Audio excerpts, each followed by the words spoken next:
Jadi hari ini dipulangkan totalnya 564.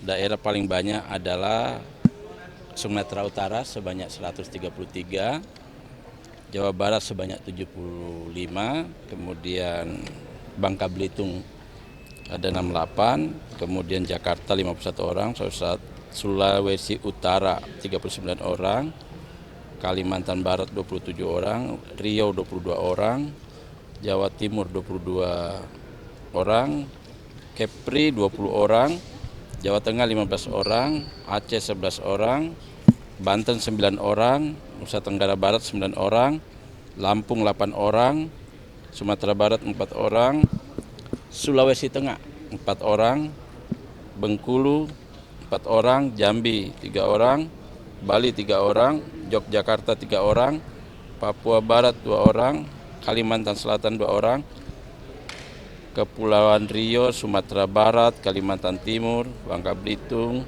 Tangerang, Malut, NTT masing-masing 1 orang. Berarti ini dari Sabang sampai Merauke ya Pak ya? 35 provinsi. Itu range usianya rata-rata berapa? Karena tadi yang muncul 11 orang masih muda semua Pak? Rata-rata ini sebenarnya anak-anak muda ya. Anak-anak muda yang memang terjebak karena iming-iming biasanya lewat online. Dan mereka itu biasanya ditawari untuk bekerja di restoran, hotel, antara 2, Kamboja atau Thailand. Nah, di Thailand kemudian mereka dijemput oleh seseorang dan dibawa ke tempat di mana ternyata itu sudah wilayah Myanmar. Nah, Myaweni itu tadi itu memang berbatasan langsung, hanya berbatasan sungai dengan Thailand. Nah, Myaweni ini satu kampung dan di sekitarnya juga sama mempekerjakan orang-orang yang sekarang ini TPPO dari semua negara. Saya pernah menerima 1 orang dari Medan, itu dia berenang di tengah banjir, akhirnya selamat. Jadi gitu. Nah, rata-rata yang datang ini memang mengalami penyiksaan. Bentuk penyiksaan yang paling umum pemukulan, lalu juga setrum, kemudian makan tidak jelas, maksudnya kadang-kadang dikasih makan, kadang-kadang tidak. Tidurnya juga di lantai, dan jam kerja yang hampir 24 jam. Istirahatnya 2-3 jam sehari. Tadi kan dibilang ada ancaman untuk penjual organnya, tapi kita punya datanya nggak? Apakah ada warga negara Indonesia yang sudah jadi korban penjualan organ? Kalau sampai hari ini kita belum punya datanya. Nah, makanya itu nanti kami dalam pendataan ini kita akan profiling satu-satu masing-masing yang 564 ini, kita profiling mulai dari kasusnya sampai pada kondisi kesehatan psikis maupun kesehatannya secara umum, dan juga kemungkinan dia punya masalah-masalah lain. Jadi kita akan profiling dalam waktu dekat ini. Memang rencana kita tampung 3 hari, semua kita tanggung dan kementerian kami ikut menanggung, termasuk pemulangannya nanti di kampung masing-masing. Tetapi tidak menutup kemungkinan ada beberapa orang, mungkin ada tadi yang saya dekat dengan saya itu, saya tanya rahangnya bengkok, kemudian telinganya di sini juga ada bekas pukulan. Mungkin kita lihat kalau kesehatannya dia harus kita rujuk ke rumah sakit secara fisik, ya kita rujuk, begitu pula juga secara mental. Apakah ini bagian dari keberhasilan Direktorat Cyber PPPO mendapat selama di sana gitu Pak? Ya, jadi ini yang mana dulu? Ini dulu apa mana dulu nih? Kenapa? Jadi di yang kita ketahui 5-6 orang itu hamil, dan memang mohon maaf ya diduga juga, tapi ini kita akan perdalam, beberapa orang ditelanjangin, bahkan ada pelecehan seksual. Pak, yang nggak mau pulang itu kan karena ada indikasi bahwa dia tidak mau pulang karena mendapatkan keuntungan. Tadi belum sempat dijawab. Apakah akan paksaan untuk dipulangkan dan diproses secara hukum, Pak?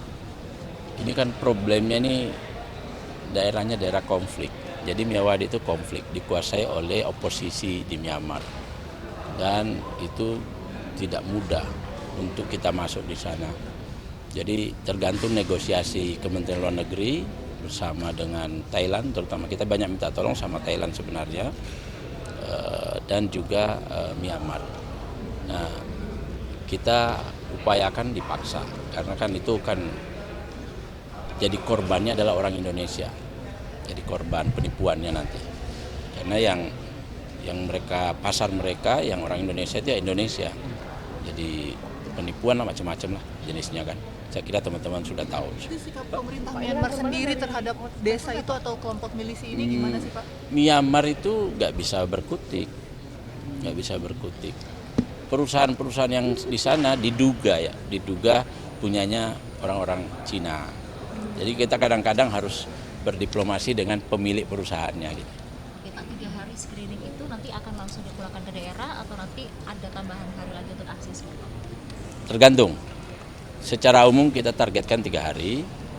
Tapi kalau ada yang tadi bermasalah kesehatannya harus dirujuk dan sebagainya, kita akan pertimbangkan. Atau cukup dirujuk di rumah sakit daerah juga nanti kita. Pak, minta penjelasan. Intinya kita kawal sampai pulang. Dari 564 itu informasinya masih 10 orang itu tertahan di sana atau memang sudah ikut dalam pemulangan Pak? Belum, masih di sana. Masih di sana. Kendalanya gimana? Mungkin mereka punya utang, mungkin mereka jadi semacam sandra. Jadi lagi didalami oleh Kementerian Luar Negeri, atas kepolisian, atas pertahanan. Pertahanannya di Thailand ya Pak? Atau di Myanmar? Ini di Myanmar. Kalau di Thailand aman. Dia masih di Myanmar. Pak, untuk pendalaman mereka ke para korban itu dipekerjakannya apakah untuk judi atau hal lain? Karena kan Rata-rata scamming. Scamming itu penipuan lewat online. Rata-rata. Dijelaskan mungkin scammingnya seperti apa Pak? Secara detailnya apa saja? Ya seperti yang biasa kita alami kan, misalnya ada tawaran-tawaran tertentu lewat medsos, WA, Facebook. Lalu kita tertarik, kemudian tawaran itu kita ambil, termasuk tawaran untuk bekerja, ya iming-iming hadiah dan seterusnya. Macam-macam modus kan. Pak, ini kalau diplomasinya gagal dengan perusahaan Cina itu ada operasi militer nggak sih? Kan TPPO Nah kan, itu pada kan zaman orang. nggak bisa. Ini kalau militer, makanya kita tidak boleh menampakkan ininya karena itu akan berefek ke sana. Jadi ini nanti itu berefek.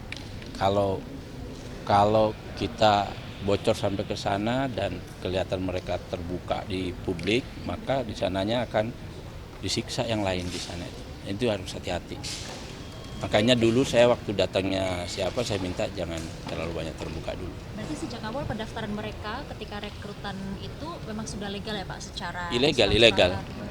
Dokumen-dokumen. Jadi mereka berangkat kan pakai visa turis dan mereka langsung biasanya di Thailand.